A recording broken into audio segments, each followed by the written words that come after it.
i kam prindrit e ndarë që e vogël dhe që nga ajo kohë s'kam komunikim me njerin prej tyre, pra o gjuna apo jo.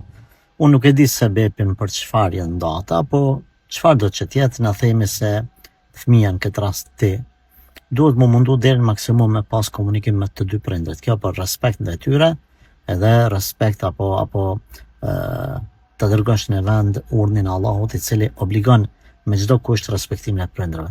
Ata edhe nëse në mes vete kanë pas probleme serioze dhe njëri i ka bërë zullum tjetrit, e kështu me radhë ti mundohu që të dytë me i respektu aq sa është e nevojshme edhe aq sa e kryen obligimin ndaj tyre.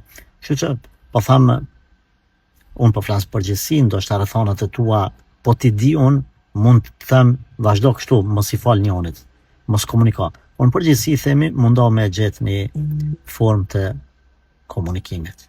Allahu i ruajt.